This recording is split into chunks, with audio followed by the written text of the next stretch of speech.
Here we go in 3, 2, 1.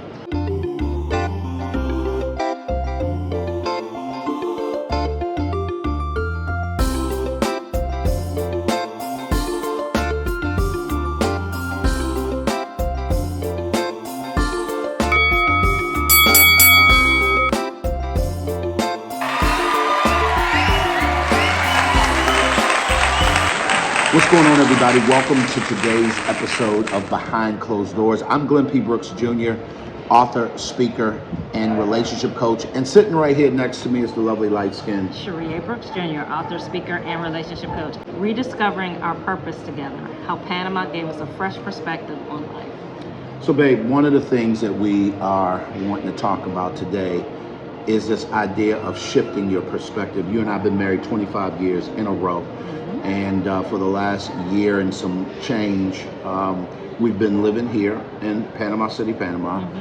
And every day we wake up, our perspective is often challenged. Yeah, and I think that every couple, there are seasons when you have to reevaluate your goals together as a couple, your goals individually.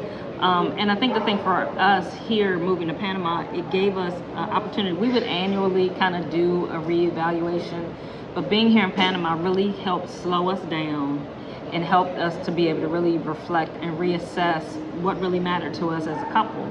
As many of you guys know, we've been running the Master Relationship Academy for the last going on 8 years.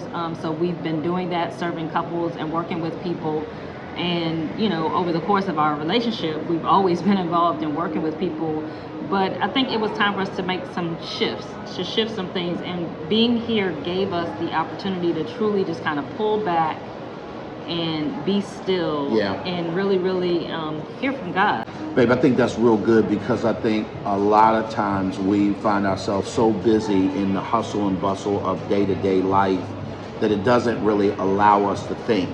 And I think that being here in Panama has done, if it's done nothing else, it's created opportunities for us to think and consider. When we started the MAPS Relationship Academy in January of 2017, we're coming up on 8 years of running that community.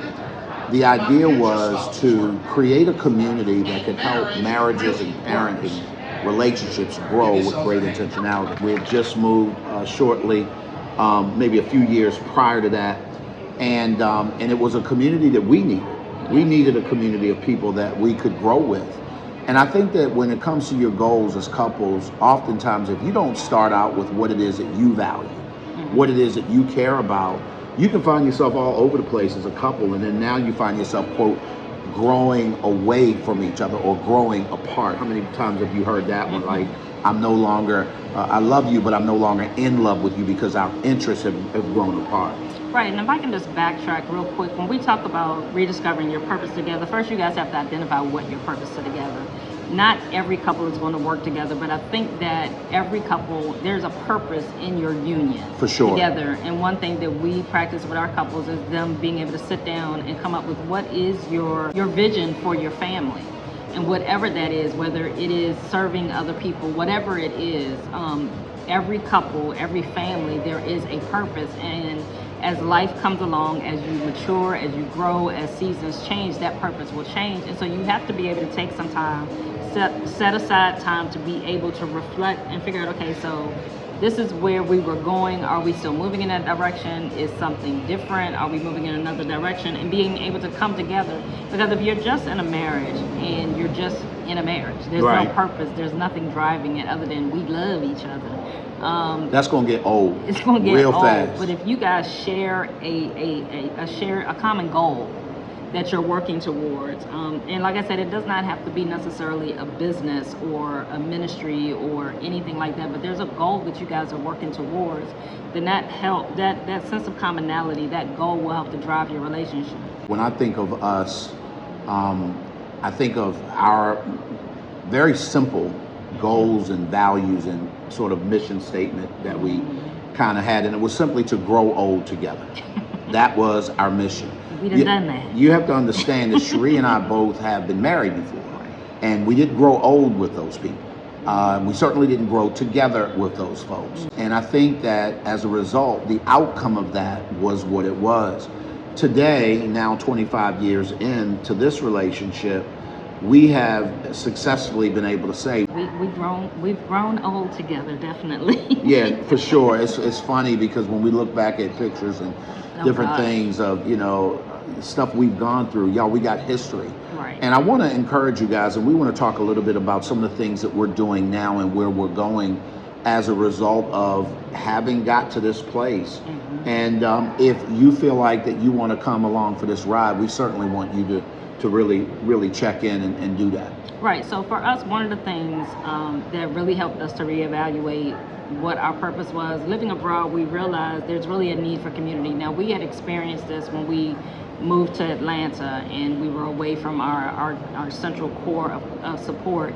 But being here, we really recognize the importance, the value of truly fostering meaningful relationships, and not just social relationships, but also really solid relationships, spiritual relationships that are going to help you to continue to grow and develop. And so as we have discovered that, and fortunately and unfortunately, we have not been able to find a spiritual community here, be it a church or anything else, that meets our individual needs.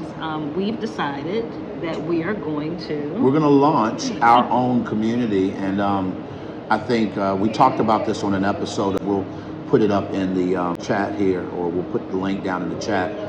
But I think that it's time, because Cherie and I have struggled, I'm not going to lie, with finding a community that we can connect with spiritually. And the reason why is because when you are abroad, your choices are limited. Yes. First of all, we don't speak the language. And so although there may be a Spanish community that we could connect with, if you don't speak the language, then therefore there's a huge disconnect right away. And it's more than speaking the language, right. It's connecting to the culture. Right. We didn't grow up in a Spanish speaking culture. And so there's a lot of things that are nuanced that we just wouldn't get, and we don't quite fit in. And so we have run into expats, we have run into locals who also feel very, very similarly the way we do. And it's people who are believers, people who were very active in their local churches when they were back in whatever country of origin they were. But they've come here and they are drying up, quite right. frankly, spiritually. And so we're launching what we're called Breakfast in the Word, and it's going to be a meeting of believers online in a Zoom room. And then once a month, so we'll do that every week, but once a month, we want to get together in person, because I think that's important. Centered around a table, obviously there'll be food involved, and a brunch kind of an atmosphere, Right. Food and fellowship and music and maybe some games and the whole 9 yards. And the reason why is because there are some things, even as relationship coaches, that we've come to a conclusion I can't teach you out of. I can't. There are some things where the strategies in some book aren't going to be effective. We just need to pray. Right. We just need to go to God, and we need to figure out, what does God say about your relationship, and how do we pray through this? And so that's what that community is really going to be about. It's not just for couples. Right. It's for people who feel disconnected, people who feel separated, people who are longing for the connection of other believers of like values and like faith. And I think that's the key. Glenn, you touched on as far as the language being a barrier, but also, when it comes to you finding your community, everybody has their own tribe. And so, yes, there are a few English-speaking churches here, fellowships here, but it was not our people. We did not feel that was our tribe. And so we're creating something where we hopefully will draw people with like values, like beliefs as us, to come into this community, and they'll be our tribe. We'll connect on some level where we'll have shared experiences, and they will feel like this is their tribe. When it comes to, you can always go somewhere and get the word, but the thing that we realize when it comes to church, to spiritual development, it's much more, the word is essential. Right. Let me say that. But the community piece is the piece that most people are lacking. Absolutely. And as a result of the pandemic, many of us pulled out of churches. We were watching services from home during that period of time, and a lot of people never went back and reconnected. And so they've been lost. We felt distant. There's been a distance, a missing, a mourning of that community, of that That's a fellowship. good word. That's a good word, because I went through a period when we first got here to Panama where I was absolutely mourning the loss of people that I connect with from a value standpoint. People who cared about family, people who cared about faith, people who cared about fellowship, people who cared about being involved and doing life together. That's what we come from. We didn't just go to church. We did life with people. Even though we were leaders in our local church, it wasn't just an isolated title. It was literally, we rolled up our sleeves and we got involved in people's lives, and I missed that. Right, and so some of you are wondering, well, I'm not in Panama. How can I be a part? This is a virtual community, and we have some core people that are going to be a part of the community that are in different parts of the United States. And so our hope is that we will get an influx of people from all over. And when it comes to that once a month meeting, that you guys will actually host a meeting in your home. Yeah. You'll bring your friends and family together. Because remember, this is about fellowship. This is about building a community. But this is not about us. This is about creating communities, creating many communities of like-minded people so that you don't have to struggle with feeling like you're alone. You don't have to struggle with feeling like, because you're not attached to a local church, and many of you may be attached to a church, but you still are missing community. That part. You're missing that community feel. This gives you a community with like-minded people that you can connect with, that you can share where you are, that you can get encouraged, you can inspire one another, and you can continue to grow. Many, M-A-N-Y, many, M-I-N-I communities. I see us literally pulling up all over the world simultaneously in a Zoom room week to week. But then that once a month opportunity, you're inviting people to your place. We may do a gospel brunch on our end. It might be some music involved, but I see us doing a 20, 30-minute teaching max, but then breaking it down and having fellowship opportunities where on screen, you'll see all these people fellowshipping together and loving on one another. And maybe there's some conversation going on in the chat.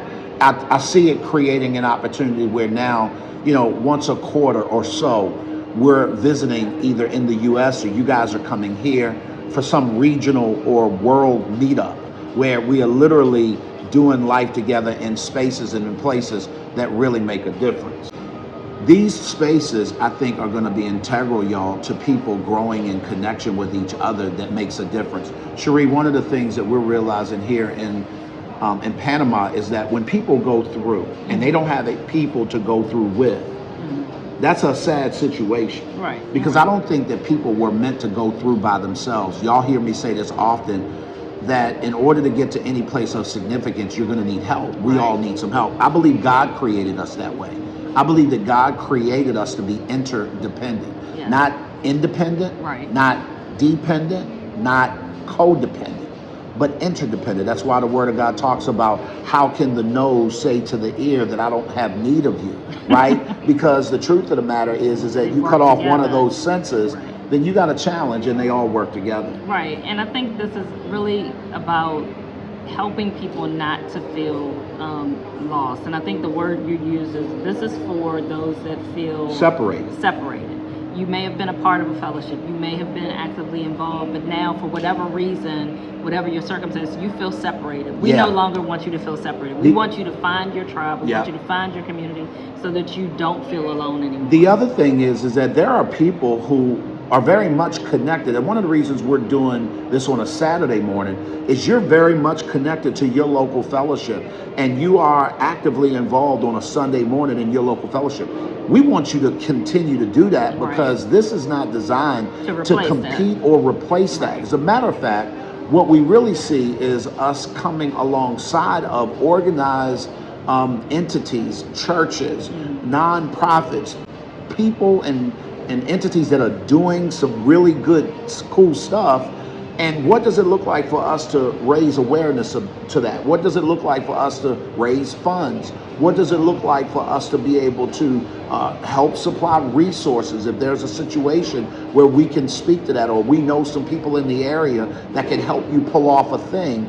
Why wouldn't we do that? I think that that's going to be part of our call. Right, and the other part of that is that as we've been here in Panama, we've learned that there are several needs here, and there are some missionaries that come here, but we would like to partner with other ministries, with other organizations to bring people here to do mission trips, Yep. to help fulfill the need here, to be able to do service projects, and they don't all have to be here in Panama, but wherever there's a need, to be able to bring a collective of people from everywhere together to meet a need, to be able to serve people. So we're going to start small, guys. Once a week, we're going to get together starting Saturday, October the 5th, in a Zoom room. There is a registration, but it's free. It's not costing you nothing. All we're doing is collecting your email so that we can stay keep in up. touch with you. The whole point of this is that we're connected to people. That's the reason we're not broadcasting this live on a YouTube or Facebook, because I want to be able to do life with other people and build relationships. And more importantly, we want to teach and train others to connect to each other. Cherie and I are just two people, and we're not meant to be the end all be all for no one. But what we can do is we can foster real relationships and help you guys grow in your relationship with Christ. I'm excited. I'm excited, y'all. I really am. This has been brewing for quite some time. Yeah, I remember one of the first times we talked about this was probably about 3 years ago now, at a couples retreat that we had for our MAPS Relationship Academy. And they were all like, Coach, and this was right outside the pandemic. It was like, Coach, we need to do something. Like, bruh, like, why aren't we doing something a little bit more spiritually focused? And I'm like, I don't know. Truth be told, because I ain't really want to. Right. Having served in ministry for about 15 years full time, y'all, I was wore out. I was just exhausted. And when I say exhausted, from the kind of heavy lift that only people who are working in ministry understand. And then for us as an organization, we were different. We were doing outreaches that literally were global. And at one point, we had a youth ministry that I was over that had about 700 students in it and 300 volunteers across 2 states. You don't do that kind of life with people and it not take a toll on you. And so for us, we was like, you know what? We don't want to do that, God. We don't. Every time God would say, "This what y'all should." I remember when we sort of justified the MAPS community being that weekly. That's our ministry, Jesus. He was like, yeah, but it's not quite the one. That's part of it. That's part of it. But I need y'all to go deeper. And so if you're interested, put me in the chat. If you're interested, do me a favor, go to the link, register. Yes, go to the link in the description, go ahead and register. It's just, like you said, it's just so we get your email address so we can keep you abreast of upcoming events. But it gives you, that registration will give you the Zoom link, it'll give you access to the room. And like Lynn said, it's starting Saturday, October 5th at 8:30 a.m. Eastern time. I don't know if it's still Eastern Daylight at that time, but 8:30 a.m. Eastern time. We will meet weekly, and we'll let you know when we'll actually do the live, when we start transitioning to how that'll look to the live the details around it. But we will be online on a Zoom room, and we hope to see you. Yep, and at the end of the day, here's what I can promise you. You cannot get to any place of significance by yourself. By yourself. Come on, everybody. Y'all all know what it is. Put it in the chat. It's because what?